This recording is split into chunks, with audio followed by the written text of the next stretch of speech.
People love being contrarians, and they love being right. Let's talk about shoes. So, in my last video, I pointed out something that nobody else really talks about in discussions of self-defense, which is that your shoes will come off in a fight. If you're wearing sneakers, if you're wearing trainers, whatever you want to call these things, they'll come off in a fight. And, of course, this was met with, well, I always wear steel-toed combat boots that are laced up and zipped up and high-top, and they will never ever come off, and I will stomp my enemies to death on the streets should violence ever happen to me, which it never has, because I've never been in a fight and I don't know how either. Or, I wear cowboy boots, and they'll never come off of my feet, partner. As if these are literally made to pull off of the feet, man, to slide on, pull off, slide on. That tells me you've never been in a fight and you don't know how. It was so fascinating because the working assumption amongst most of the folks in the comment section was, if your shoes come off in a fight, that's a bad thing.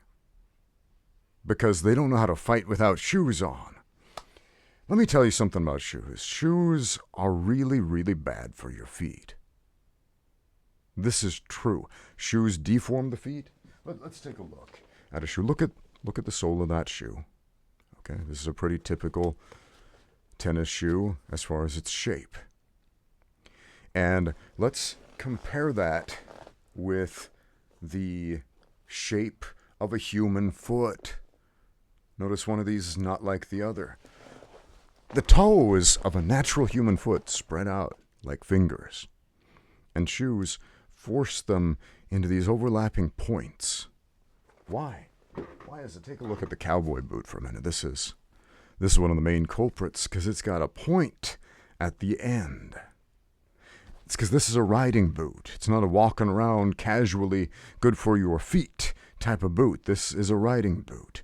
These pointy ends on modern shoes are copying riding boots that are specifically designed to slip easily into the stirrup of a saddle to facilitate horse riding. How many of you ride horses by raise of hands? Most of you probably not. Some of you probably grew up in small cow towns like I did and know what a riding boot is actually for. The heel isn't to make you taller. It's so you can clip your foot more steadily into the stirrups and ride the horse, because you don't just sit on a horse, you have to ride it. You've got to move with it, and so you've got to have your feet properly anchored into the stirrups so you can move forward, back, up and down without getting thrown off. So that's what these things are for. But styles tended to emulate horse riders, and there are a lot of reasons. I made a video about why a while back. Nobody watched it. I think it's really interesting. But we've developed, based on riding boots, some ergonomically incorrect fashions that persist to this day for people who have never, ever ridden a horse and have no intention to. Now that's beside the point. Shoes are terrible for you. A lot of people in the comments of that video said, well, hold on. A lot of combat sports athletes wear shoes. You see it in savate. You see it in wrestling. You see it in sambo, etc., in boxing and so on. Let's take a look at some combat sports shoes. Here is a sambo shoe. Notice how flexible that thing is. We can roll that thing right up into a ball. This is a shoe to emulate barefootedness. It's made of leather. It's made of suede. The sole is leather. It's 100% flexible.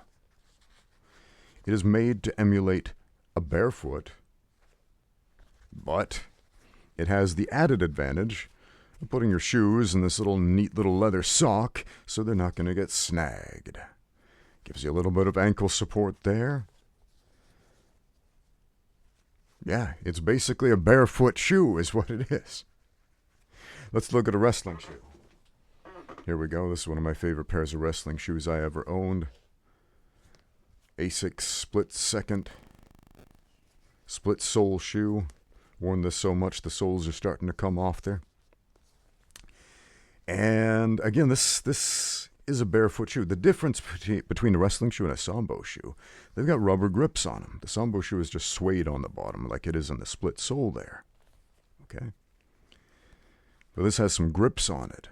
So it emulates barefoot movement, right? It's got all the flexibility of a barefoot. It's got the ankle support, but it's also got the grips so you can grip the mat, you can bridge, you can drive into your double legs, etc., with a lot of explosive power that you can't with your bare feet. So this is a bit of a weapon, if you will. Here's a boxing shoe. The boxing shoe is not rigid. It's a little more rigid because it doesn't have the split sole, so it really only bends right there. Okay? So essentially you can flex the big toe, right? You flex your toes, you can get up on your toes, you can bounce around, you can get that spring in your step, if you will. But essentially, it's ankle support, toe protection, and basically emulating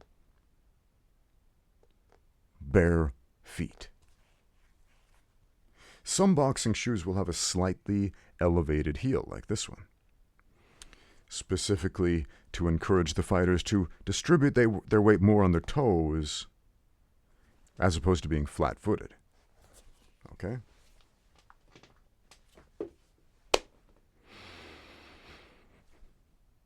But shoes, overall, are terrible for you. They're absolutely terrible for your health. Now, I spent my childhood in the United States, in Idaho, and it was customary for people to wear their shoes outdoors and people to wear their shoes indoors. And I live in China. I've lived in Asia for like 15 years now. And it's customary for people to take their shoes off when they go inside of doors. That's normal here.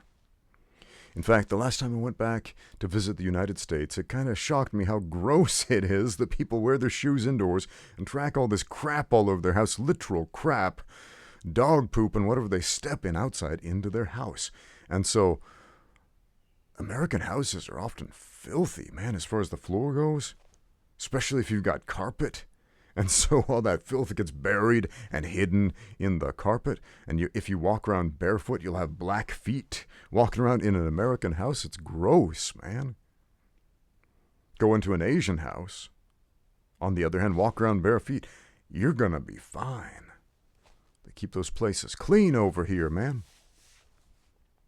But once again, shoes are absolutely terrible for your feet.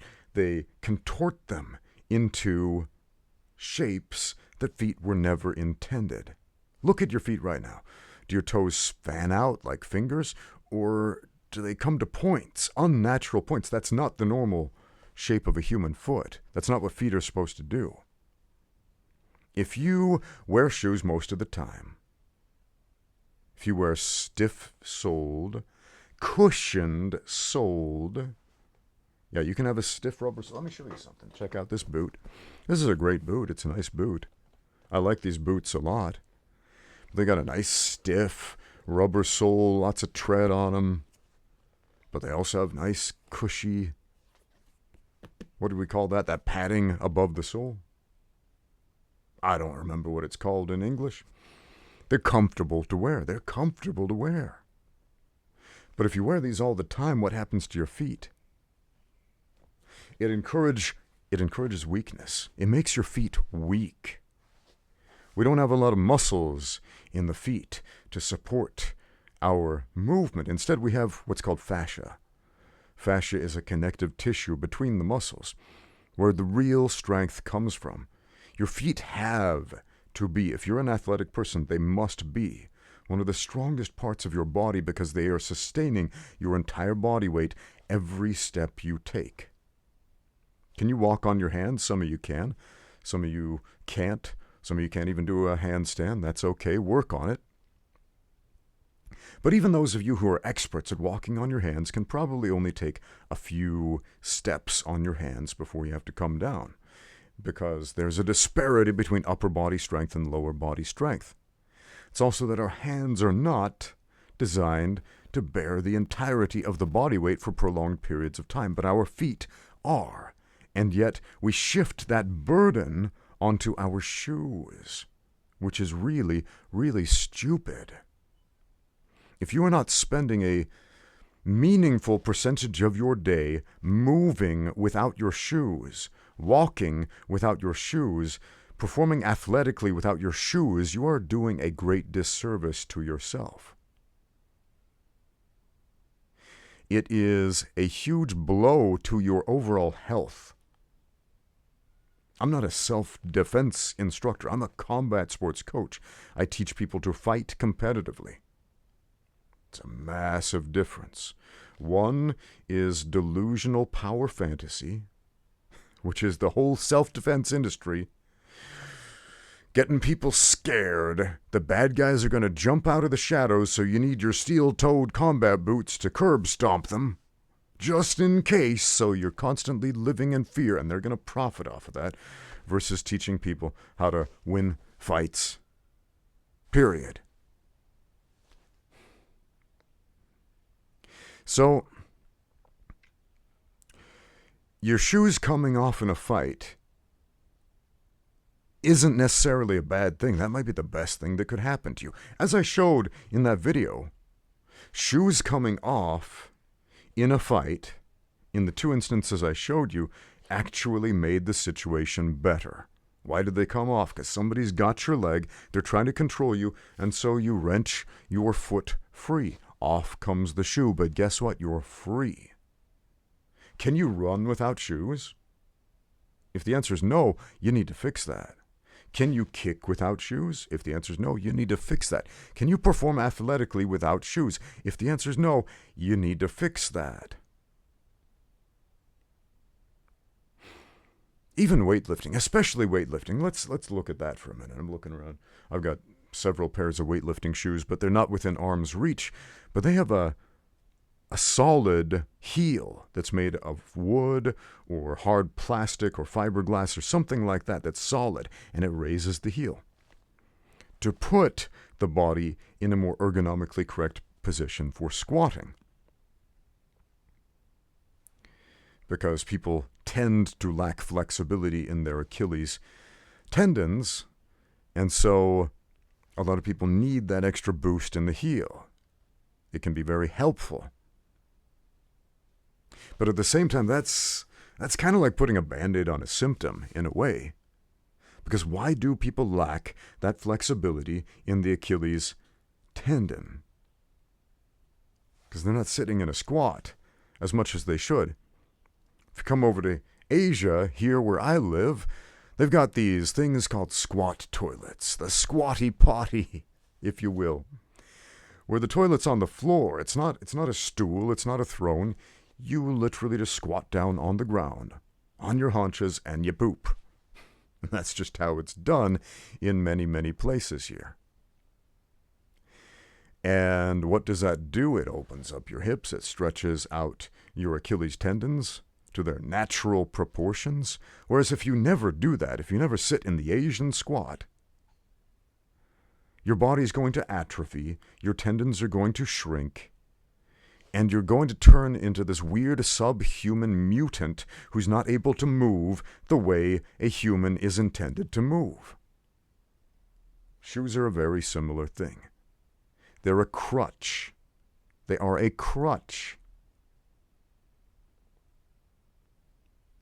They deform the feet. They weaken the feet. Let's talk about the fascia. I kind of skipped over that. When we wear shoes, it puts the burden onto the shoe rather than the foot. Imagine for a minute you want to get strong, and so you go to the gym and you do a bunch of squats and deadlifts and bench presses. Cool. That can make you stronger. That will make your muscles bigger and stronger, so on. Right? But what if they developed some sort of exoskeleton?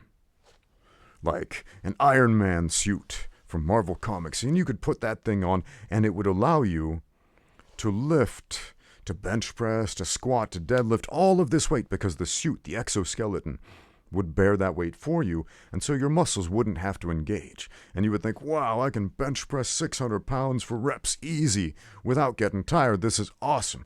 I can deadlift all the weight. I can squat everything. Woo-hoo. But what happens to the man inside the suit? He atrophies. He gets weaker. He does not get stronger. The suit moves the weight, not the man. It's very similar to the shoe. The shoe is like this exoskeleton for our feet that ultimately makes us weaker, not to mention the deformation of the metatarsals and the toes.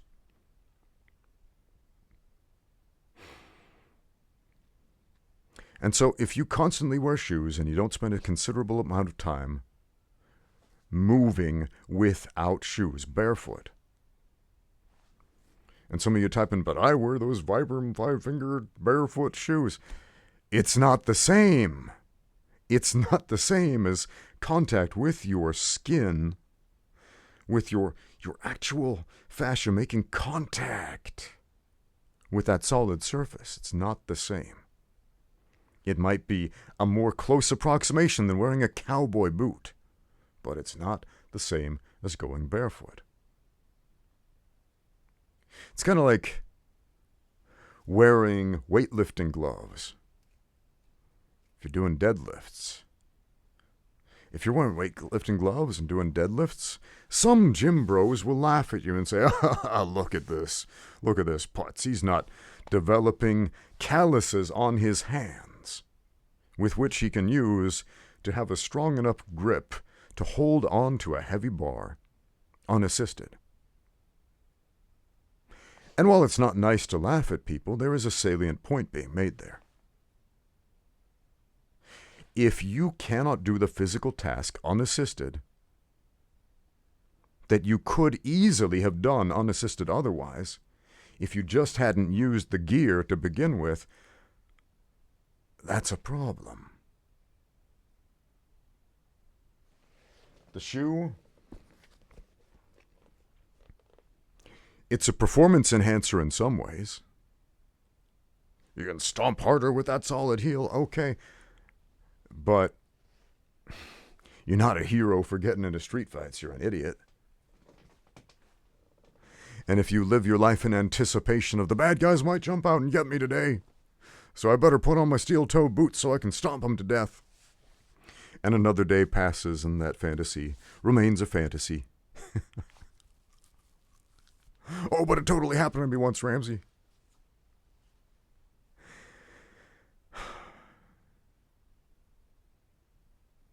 Let's delve into fantasy land a bit. Let's visit the neighborhood of make-believe for a moment. It's a fun place to visit, but you don't want to live there. Trust me, you don't want to live there. How is violence likely to happen to you? A bad guy jumping out on the streets? It's possible. It's improbable. What's a more probable way, statistically speaking? How about home invasion? You're sleeping in the middle of the night. A bad guy breaks in to steal something, to burglarize you, to do something terrible to you or your family members, to kidnap a child, to rape somebody. We don't know. But something bad's going to happen. Are you sleeping with your combat boots on? Are you sleeping with your steel-pointed cowboy boots on? Are you sleeping with your weaponized Converse high tops on? There's like 2 of you in the comments saying, yes, I'm prepared for any contingency. Most likely, most of you sleep without shoes on. And so in these situations, in this fantasy situation, in this, I'm Liam Neeson from the movie Taken, and I will use my certain set of skills to make life a living hell for guys like you. In that situation, you're going to be barefoot. And if you don't know how to move barefoot, if you don't know how to fight barefoot, if you've made yourself considerably weaker by relying on shoes your whole life, you're in for a problem. But here's the real self-defense. How do most people die? Most people die of heart failure. That's the number one cause. heart failure. And you know what the number one treatment for that cause is? Paying attention to your health. Getting better exercise. Making your body healthier. And guess what? Shoes don't make your body healthier. They don't. They make it worse. I understand. Sometimes we must wear shoes. Sometimes we must walk out on concrete and gravel, or you live in rural Idaho where they got those goat heads. You know what a goat head is? These little seed pods from these prickly bushes, and they are spiky, and they are painful, and they jam into your feet. So I understand. You go outside, sometimes you gotta wear some shoes or some boots. That makes perfect sense. Do what you gotta do. But you don't have to do that all day long. Take off the shoes, let your feet breathe. Some of y'all in the comments were saying, but Ramsey, my feet stink. If I take off my shoes, it'll stink up the house. That's my self-defense. Ha ha, I'll stink my enemies to death. Ha ha ha. That means you got fungus growing on your feet. That means you got fungus growing in your shoes because you've turned your shoes into a swamp factory, man. Let them air out. Let your shoes air out. Let your feet air out. That's a problem. You are creating a biome on your feet and in your shoes that doesn't belong there. A dark, damp place is where mold and all kinds of fungus is going to grow, man. You don't need that on your feet. Do you know what athlete's foot is? It's the same basic fungus as ringworm. It's the one that migrates to your feet. Have you had that before? Why do they call it athlete's foot? Because back in the day, athletes would wear sweaty gym shoes all the time. Let's be a modern athlete. Let some rays of sunshine get between your toes once in a while, guys. It's good for you. Here's some real self-defense for you. Take the shoes off. It's not just about fighting, although you definitely do need to know how to fight without your shoes, because they will come off if you get into a fight with your shoes on. And if you don't know how to fight without the shoes, you're going to lose. Thank you for watching. Now get out there and train.